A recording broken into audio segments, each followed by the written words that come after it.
Bonjour à tous, bienvenue dans l'OM au Café ce matin avant le match entre le Shakhtar Donetsk et l'Olympique de Marseille qui est prévu ce soir à 18h45.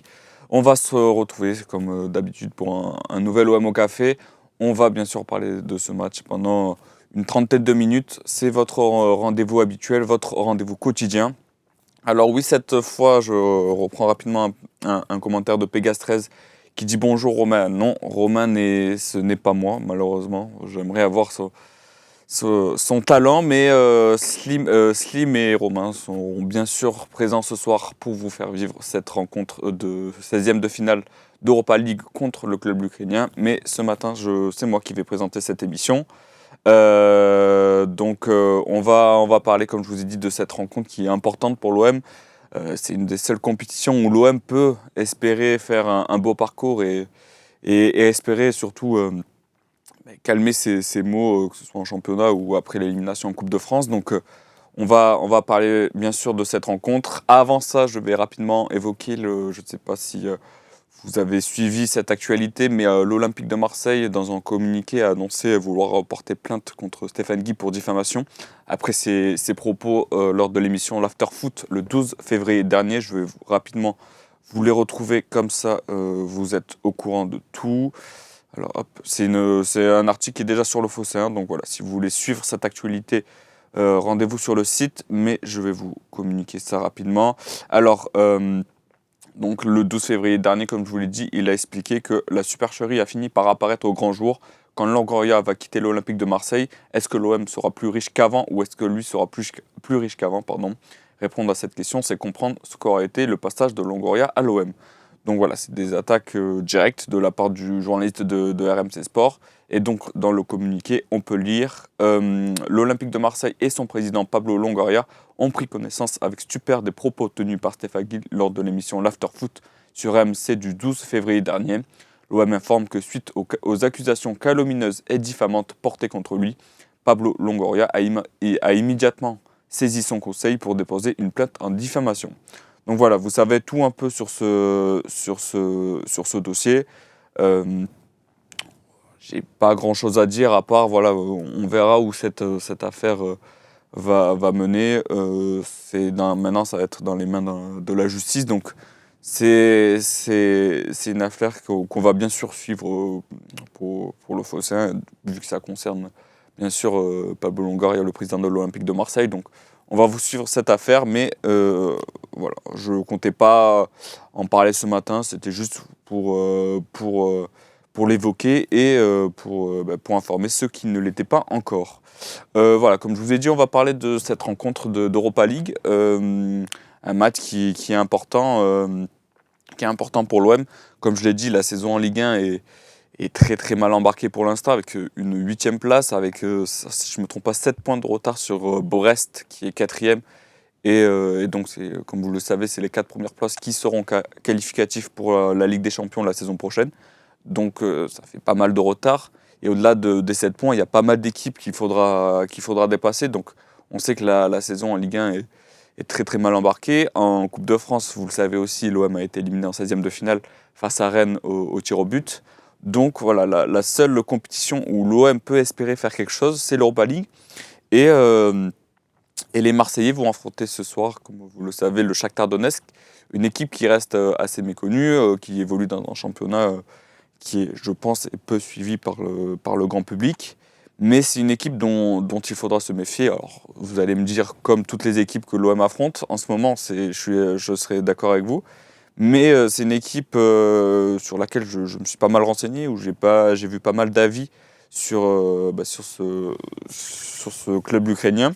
Alors c'est une équipe qui presse énormément, déjà qu'il y a beaucoup de jeunes joueurs. On connaît la connexion entre le Shakhtar et le Brésil. Et donc voilà, il y a beaucoup de joueurs brésiliens jeunes, alors à fort potentiel. On connaît un peu cette filiation entre le Brésil et le Shakhtar, comme je le disais.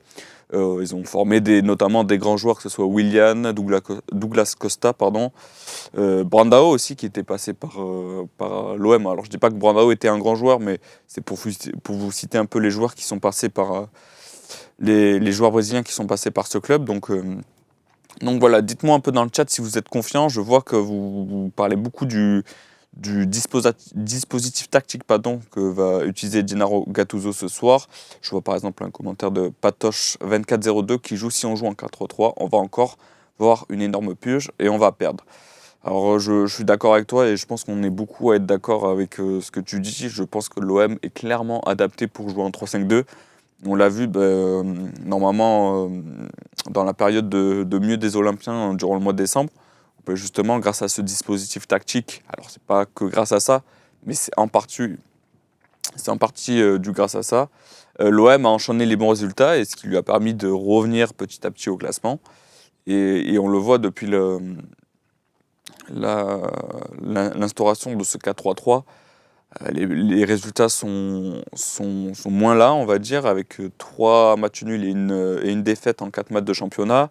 Comme je l'ai dit, une élimination en Coupe de France. Donc, c'est peut-être pas la seule raison du mal-être, on va dire, de l'Olympique de Marseille en ce moment. Mais ça fait partie et on voit que l'OM a du mal à performer dans ce 4-3-3. Dudu 01 09 07 10 qui te dit il fait tout pour se faire ver, vous croyez pas?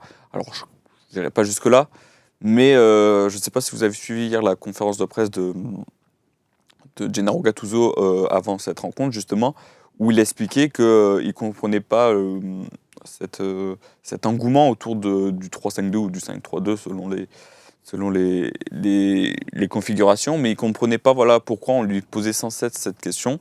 On l'a senti d'ailleurs agacé, on est loin du Gattuso qu'on a vu débarquer à ses débuts, ou quelqu'un qui était assez souriant. Là, je trouve personnellement qu'il a le visage beaucoup plus fermé. Alors c'est normal, hein, l'OM est... Et alors c'est même lui qui l'a dit que l'OM était en crise de résultats, même s'il a expliqué, alors c'est ce qui m'a d'ailleurs assez surpris, que l'OM n'était pas en crise de jeu, mais seulement en crise de résultats. C'est son avis que je ne partage pas forcément. Je pense que dans le chat, vous serez assez d'accord. Donc voilà, c'est son avis, mais je l'ai trouvé assez fermé. Et lui, voilà, je ne comprenais pas justement pourquoi il y avait autant de critiques autour du schéma de jeu. Je vais prendre un peu vos commentaires.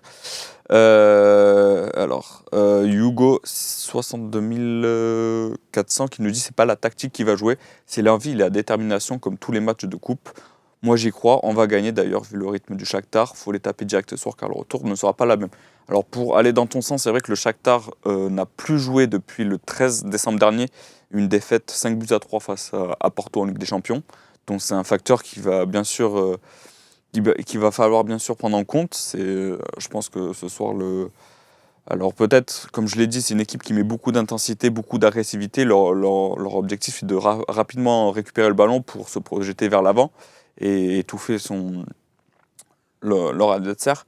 Mais comme tu le dis, ça fait longtemps qu'ils n'ont pas joué un match officiel, puisqu'ils ont joué 7 matchs amicaux, si je ne me trompe pas, depuis.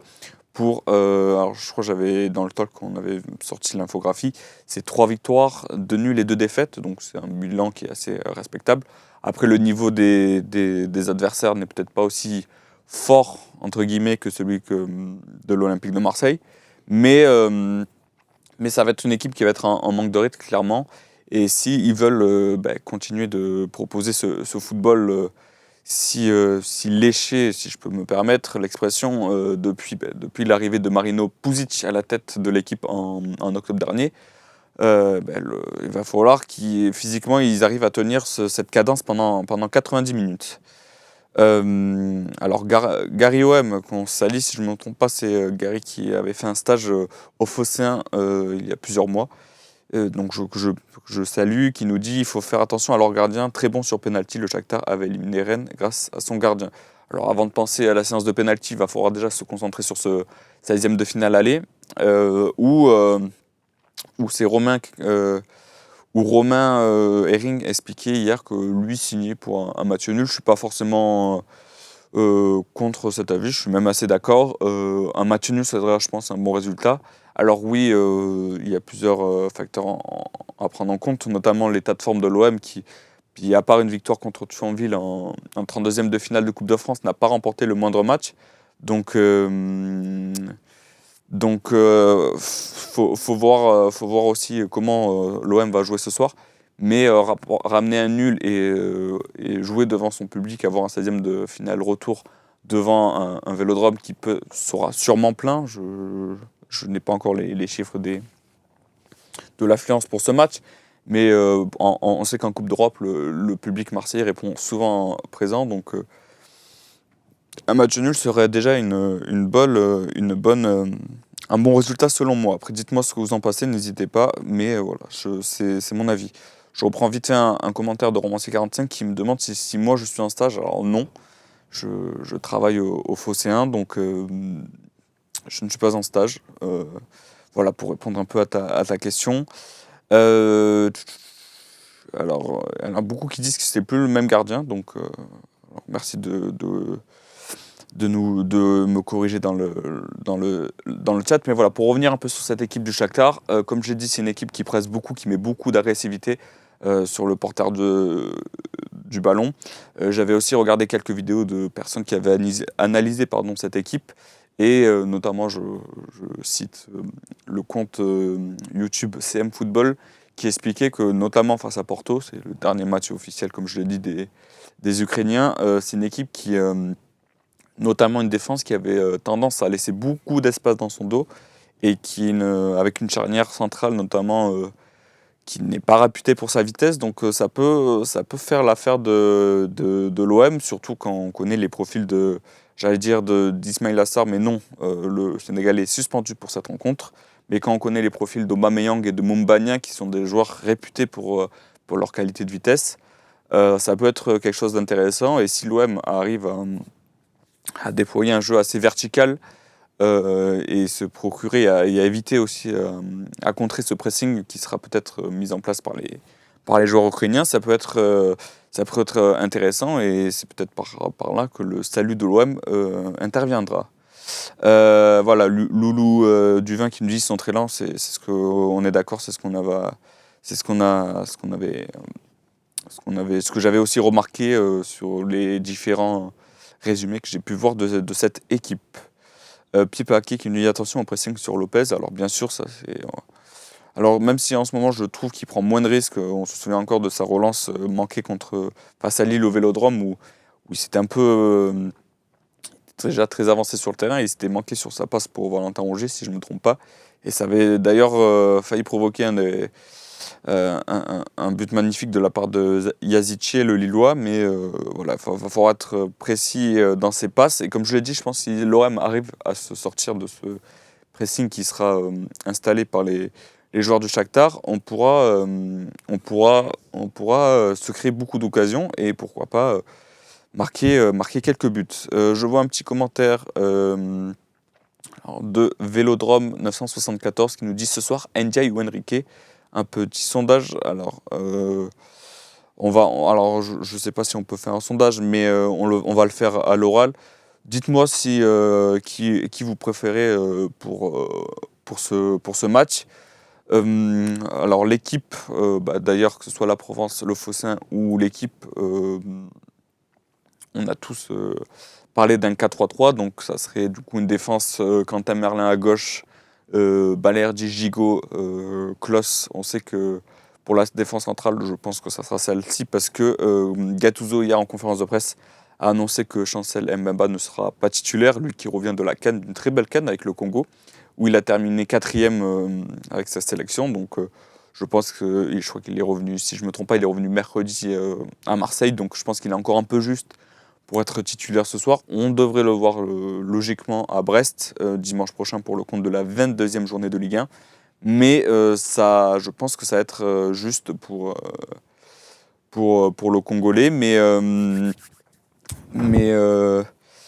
Mais voilà, je pense qu'on va partir sur cette défense. Au milieu de terrain, on peut compter Gennaro Gattuso va pouvoir compter sur le retour de Geoffrey Kondogbia, retour de blessure, en espérant qu'il puisse enfin enchaîner les matchs sous le maillot de l'OM.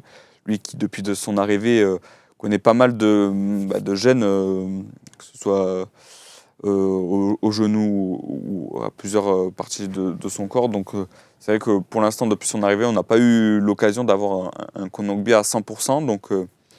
Donc devrait être titulaire ce soir avec un milieu Amin Harit ou Asdin Ounahi que c'est en 8 en tant que 8. Alors on sait que Harit a un rôle un peu plus de meneur de jeu, mais si on se fie au 4-3-3, les deux occuperont ce rôle. Et une attaque, justement, je pense qu'on sera tous d'accord que Pierre-Emerick Aubameyang sera titulaire sur le côté gauche. Faris Moumbagna, qui a été très intéressant selon moi face à Metz, sera lui aussi, je pense, titulaire. Et enfin, la dernière place de titulaire va se jouer entre Iliman Ndiaye et Luis Enrique. Alors dites-moi, voilà, je vois, oui, voilà, dans le chat, comme je l'ai dit tout à l'heure, Ismaïla Sarr est suspendu, hein, donc il ne sera pas présent ce soir à Hambourg face au Shakhtar. Alors Pegastres qui me parle aussi de Correa. D'ailleurs, si vous parlez de, alors je sais pas si c'est un troll entre guillemets, mais Pegastres qui me dit j'espère que Correa sera titulaire à la place d'Harit. Alors vu les prestations, je suis assez déçu des récentes prestations d'Amin Harit, mais ce que montre Correa depuis son arrivée à l'OM, c'est affligeant. Je suis peut-être un peu sévère, mais c'est très très insuffisant. Et je pense qu'il sera d'ailleurs remplaçant ce soir, Joaquin Correa. Donc, non, je dis pas que tu es un troll, mais peut-être que ton commentaire était. Mais si tu penses ça, chacun son avis. Je comprends chacun a son avis. Et si toi tu préfères Joaquin Correa à Minarin, c'est ton choix. Mais personnellement, et je pense que peut-être qu'on sera pas mal dans le chat, vous serez pas mal dans le chat à penser ça.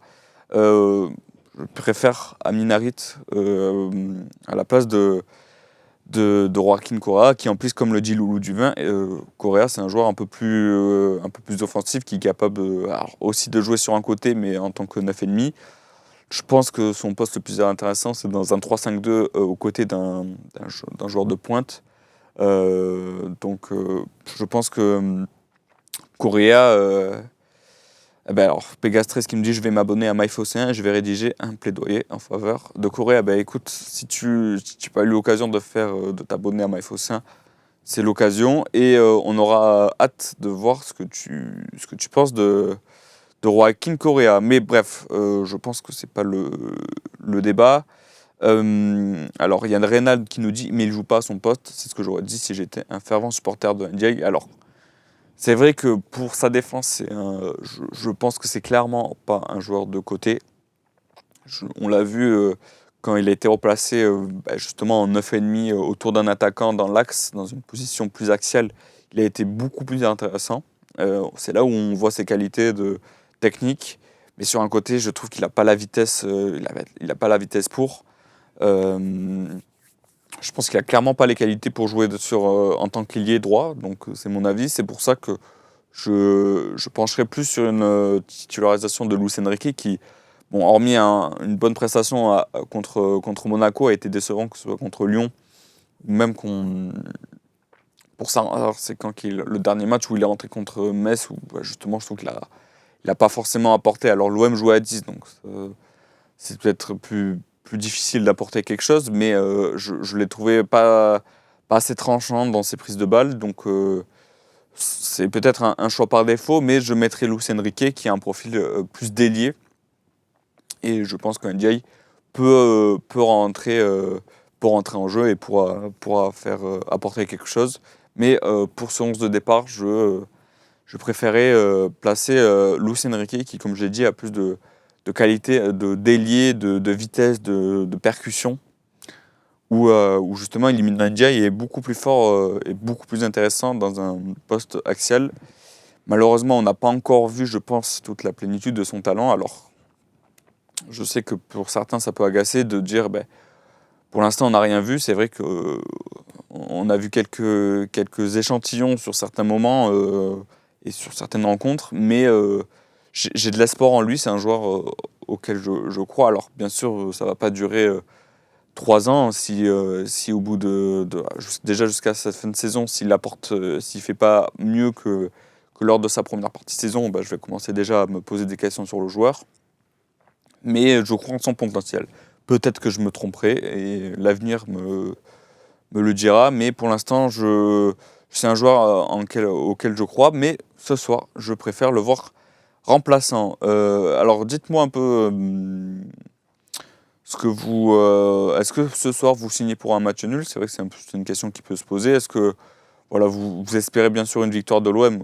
On espère tous une victoire de l'OM, mais est-ce que pour vous, un match nul serait déjà un bon résultat? Alors pendant ce temps, je vais prendre un peu des commentaires, notamment un de Caltrash qui nous dit ah, Harit et Unai sont de très bons joueurs de futsal. Pour du foot pro, c'est limité. Alors, je te trouve un peu sévère. Je pense que Unai, pareil, je crois aussi en Unai. Je pense que c'est un joueur de qualité. C'est un joueur auquel je crois. Alors, je suis quelqu'un de très optimiste, donc je vais parfois laisser plusieurs chances à des joueurs qui, pour l'instant, sont assez décevants. Mais je les trouvais déjà beaucoup plus intéressants. Je ne sais pas ce que vous en pensez dans le chat, mais j'ai beaucoup aimé. Alors, beaucoup, j'exagère, mais j'ai apprécié, on va dire, ces dernières sorties où je l'ai trouvé. Alors, bien sûr, il y a du déchet. Bien sûr qu'en phase défensive, on attend beaucoup plus de sa part. C'est un joueur qui est, déjà physiquement est très, très léger, donc qui se fait souvent bouger au duel. Donc, voilà, quand l'OM n'a pas le ballon, c'est vrai que c'est pas un joueur sur lequel il faut compter. Mais balle au pied, je trouve qu'il apporte quelque chose. Il ne se cache pas, contrairement à certains, je trouve. Donc, alors oui, bien sûr, comme je l'ai dit, hein, il y a beaucoup de mieux, hein. On attend beaucoup plus de sa part, hein. C'est un joueur qui avait explosé notamment à la Coupe du Monde 2022 avec le Maroc. D'ailleurs, même avec le Maroc, il a fait une CAN très intéressante. Mais c'est vrai qu'à l'OM, j'ai l'impression qu'il n'y arrive pas. Donc, je sais pas. Il a expliqué d'ailleurs dans une interview, il a même d'ailleurs évoqué hier en conférence de presse. C'est vrai qu'il y a eu cette saison, en tout cas, il y a eu pas mal de. Même la saison passée, il arrive avec Igor Tudor qui ne lui fait pas forcément confiance au début. Il y a cette blessure avec sa sélection au pied, si je ne me trompe pas, qui l'éloigne des terrains jusqu'à la fin de saison. Cette saison, il repart avec Marcelino qui le fait d'abord jouer sur un côté gauche, sur un côté en tant que milieu offensif gauche. Il a d'ailleurs expliqué hier que c'était clairement pas un poste auquel il avait l'habitude d'évoluer. Donc il y avait ce premier aspect. Il y a aussi le fait justement qu'il y a eu très rapidement un changement d'entraîneur avec la démission de Marcelino. Il y a eu aussi d'autres blessures qui sont arrivées. Il y a aussi des problèmes personnels avec si je ne me trompe pas, le décès de son meilleur ami. Donc bien sûr, pour tout humain, c'est une période qui doit être très très compliquée à gérer. Mais il y a eu déjà, comme il le dit, je l'ai trouvé déjà plus intéressant sur la fin du mois de décembre, où alors il a peut-être pas tout le temps joué, mais il a déjà été un peu plus intéressant. Et là, depuis son retour de la CAN, c'est vrai que par exemple, si on prend le match contre Metz, il doit marquer 1, 2, voire même 3 buts. C'est même lui qui le dit. Notamment, on se souvient encore de cette tête à bout portant face à Oukidja, où justement où je pense qu'il veut trop assurer son coup de tête, donc il la met sur le gardien et qui sort un bal arrêt. Mais c'est vrai que s'il avait placé cette tête, je pense que ça aurait fait but. Donc après, vous n'êtes pas tous d'accord dans le chat. Je vois un commentaire de Moineau30 qui nous dit il est nul. Alors je ne suis pas forcément d'accord, chacun son avis bien sûr, mais voilà, je pense que c'est un joueur sur lequel il va falloir compter de toute façon sur sa deuxième partie de saison. Après, pareil, comme je le disais pour Iliman Ndiaye, si je vois qu'à la fin de saison, il n'y a toujours pas de progrès, bien sûr que si, par exemple, comme le dit Paris Chen, qui dit qu'il faudrait le vendre cet été vite, s'il y a une belle offre qui arrive pour Asdin Ounahi cet été, bien sûr que je serais prêt à m'en séparer pour recruter peut-être quelqu'un qui serait peut-être plus performant. Mais c'est vrai, moi j'y crois encore. Voilà, comme je l'ai dit, c'est mon côté un peu optimiste. Mais l'avenir, comme je le disais tout à l'heure, nous le dira. Mais de toute façon, ce soir, je pense qu'il sera titulaire. On en attend beaucoup, bien sûr, de sa part, parce que, comme je l'ai dit, le Shakhtar est une équipe qui presse énormément son adversaire. Et donc, il va falloir être extrêmement précis, balle au pied, et éviter les pertes de balles pour éviter de concéder plusieurs occasions. Alors, comme j'étais parti sur le résultat du match, est-ce qu'un match nul vous suffit? Et au final, j'ai transgressé vers Unai, mais je vais essayer de reprendre vos commentaires là-dessus. Alors, c'est vrai que je suis parti Je suis parti un peu. Alors voilà, je retrouve un peu vos commentaires sur le match, notamment de Kiwi Rooney qui nous dit la victoire ou rien. Moi, comme j'expliquais tout à l'heure et comme l'expliquait hier Romain Ring, un match nul serait peut-être pas un si mauvais résultat en vue du match retour. Mais bien sûr, une victoire serait encore mieux. Là, vraiment, le gros point positif pour l'OM, c'est comme vous le savez, c'est une équipe qui n'a plus joué de match officiel depuis le 13 décembre. Et comme je l'ai expliqué tout à l'heure, qui va forcément manquer de rythme à un moment de la partie, c'est sûr. Même s'il y a les 5 changements, pardon. Et, euh, et cette possibilité justement de faire entrer du sang frais. Mais je pense qu'à un moment donné dans le match, ça va forcément leur coûter cher.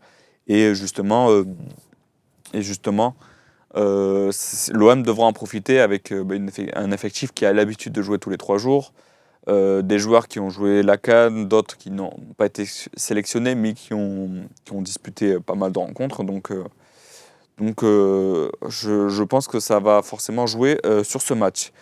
Romancier 45 nous dit il faut les user, mais pour cela, jeu de passe est essentiel. Ben, tu as clairement bien résumé, je pense, l'enjeu principal, l'un des enjeux principaux de cette rencontre. Jojo64 qui nous dit le problème c'est que Gattuso fait 2 ou 3 changements max. Alors ça, tu as pas totalement tort. C'est vrai qu'on attend beaucoup en match. Je suis assez déçu des changements tactiques de Gennaro Gattuso qui arrivent soit très tard ou soit qui arrivent mais qui n'apportent pas forcément grand-chose. Je crois que c'était avec Slip, on se faisait la réflexion. On a du mal à citer 2-3 changements tactiques de Gattuso en cours de match qui ont apporté vraiment quelque chose à l'OM. J'ai l'impression que chaque joueur qui rentre a du mal à apporter quelque chose à l'équipe. Donc c'est vrai que c'est un sujet sur lequel il va falloir aussi se pencher. C'est l'apport des remplaçants. D'ailleurs, ce soir, j'ai regardé du coup avec le groupe la compo probable et du coup les possibles remplaçants. Gattuso va pas forcément avoir beaucoup de solutions, notamment au milieu de terrain avec les absences de Valentin Rongier qui est encore blessé et celle de Jordan Verretou. Donc il n'y aura pas beaucoup de solutions. Si je ne me trompe pas, il y a en défense centrale, il y a Babo Meïté qui sera disponible, tout comme Chancel Mbemba, mais je ne sais pas, ça m'étonnerait que le Congolais va rentrer en jeu, comme je l'ai dit. Je pense qu'il n'est peut-être pas encore prêt physiquement, lui qui est allé jusqu'en demi-finale de la CAN et qui a disputé samedi dernier le match pour le match pour la troisième place, donc la petite finale. Donc voilà, juste je réponds à une question. Crash EN qui nous demande Rongier revient quand? Alors ça, je crois, j'ai lu l'équipe et même je crois c'est Gattuso qui en avait parlé en conférence de presse. On attend un peu de voir les derniers examens. Le joueur, lui, je pense, ça ne m'étonne pas, mais est déterminé à revenir. On sait que c'est un joueur qui, dans l'attitude, est irréprochable et je pense qu'il donne le maximum pour revenir le plus tôt possible. Mais j'avais lu qu'il avait eu une rechute à son tendon rotulien, si je ne me trompe pas, et que ça avait d'ailleurs retardé un peu son retour. Donc je pense qu'il va passer d'autres examens pour en savoir un peu plus sur son retour. Alors, Almin Renk qui demandait de diffuser le match. Alors, à quelle heure? Alors, le match est à 18h45, je reprends ta question. Et le match est diffusé sur RMC Sport 1. Donc, voilà, Charlie Goyard lui a répondu. Ce qui n'est pas forcément évident pour tout le monde. Parce que je pense que RMC Sport a perdu pas mal d'abonnés avec la perte notamment de la Première Ligue et de la Ligue des Champions. Alors, je crois qu'ils ont encore un match de Ligue des Champions, si je ne me trompe pas. Mais bon, voilà, je pense que beaucoup d'entre vous ne sont pas abonnés à cette chaîne. Donc, il va falloir trouver des solutions ce soir pour regarder ce match. Mais sachant qu'en plus, je crois que W9 a choisi de diffuser Lens-Fribourg. Alors, c'est un choix que je ne comprends pas forcément. Surtout que de l'autre côté, alors sans parler forcément de l'OM et d'être chauvin, mais il y a un Rennes-Milan qui me paraît déjà beaucoup plus intéressant à suivre et qui semble beaucoup plus prestigieux que cette équipe. Après, voilà, au niveau des droits télé, je connais pas forcément tout, donc voilà, il y a peut-être des histoires dont nous ne sommes pas au courant. Mais en tout cas, la rencontre sera à 18h45 sur sur RMC Sport. D'ailleurs, comme vous le savez, 1 heure avant la rencontre, donc à 17h45, vous pourrez suivre l'avant-match de ce match entre le Shakhtar Donetsk et l'Olympique de Marseille, avec Slim à la présentation, un plateau composé de je vais trouver de Idriss, pardon, j'ai eu un petit trou de mémoire, Romain Canuti et Sébastien Volpe, avec bien sûr, vous retrouvez aussi Romain Ring qui sera en direct de Prague. C'est un peu le running gag, on va dire, de ces derniers temps. Mais voilà, vous aurez l'équipe au complète pour vous faire suivre ce match. Et vous retrouvez aussi la mi-temps, le débrief de la mi-temps, et ainsi que la troisième mi-temps avec les notes des joueurs. Donc voilà, vous aurez le dispositif classique et on sera bien sûr là pour vous faire vivre cette rencontre. Alors il est 11h30, je vais vous en prendre encore quelques questions pour bien sûr parler de ce match. On va faire une petite partie prono, allez, on se lance maintenant. Pour moi, je vois un match nul entre ces deux équipes. Allez non, je change, je vois une victoire de l'OM, mais avec pas mal de buts, donc je vois une victoire 2-1 de l'Olympique de Marseille ce soir. Donc je reste, comme je vous l'ai dit, je suis quelqu'un d'optimiste, donc je crois en la victoire de l'OM. Surtout qu'on sait que cette année, l'OM est plutôt performant en Europa League, contrairement à ses prestations en championnat ou en Coupe de France. Donc, alors putain, je vois pas mal de commentaires. Vous n'êtes pas forcément optimiste. Romancier45 qui nous dit un partout. Patoche 2402 qui nous dit on perd 3-1. ZK18 2 partout. Parisienne qui voit un partout. R Poupi qui nous dit 2-0 pour le Shakhtar. Elrive 19 0-0. Nico Amskas qui nous donne la cote du Shakhtar qui est à 3,25. Najimi Mo 94, désolé si j'écorche vos pseudos, mais il y a pas mal de messages qui voient une défaite 2-0. Jojo 64, une défaite 3-0. Vous êtes clairement pas très optimiste pour ce soir. Après, je vous comprends, on suit l'OM régulièrement, donc on connaît l'état de forme des Olympiens, donc c'est quelque part logique. Mais je vois ce soir une victoire. Vraiment, comme je l'ai dit, je pense que l'aspect physique va beaucoup compter ce soir. Et je pense que l'OM va pouvoir compter là-dessus pour essayer de tirer un bon résultat. C'est une équipe aussi qui a des références cette saison, qui a notamment battu le FC Barcelone à domicile. Alors à domicile, oui et non, parce qu'on sait qu'il joue dans le stade d'Hambourg en Allemagne. Alors j'ai du mal à prononcer son nom, je vais essayer de le retrouver, mais c'est pas forcément évident. Je vais vous trouver ça. Hop. Je vais essayer de vous traiter ça rapidement. Le Volkspark Stadion. Alors je suis désolé pour les personnes qui ont fait allemand. Je pense que j'ai pas du tout la bonne prononciation. Mais voilà, ils jouent pas vraiment dans leur stade, mais ça ne l'empêche pas d'être performants à domicile. Comme je vous l'ai dit, ils ont battu le Barça. Ils ont aussi battu, à une moindre échelle, le club belge d'Antwerp en Ligue des Champions. Donc c'est une équipe, je pense, est performante à domicile. Et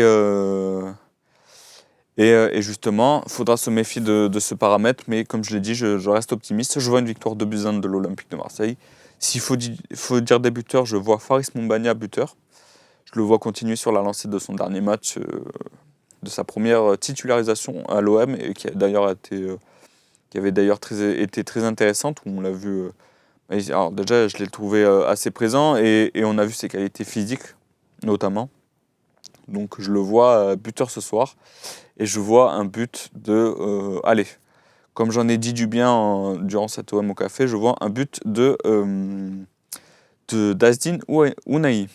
Romain C45 nous dit ont-ils envoyé Canuti en Allemagne? Alors non, comme je l'ai expliqué tout à l'heure, il sera disponible ce soir. Il sera présent ce soir pour vous faire suivre l'avant-match.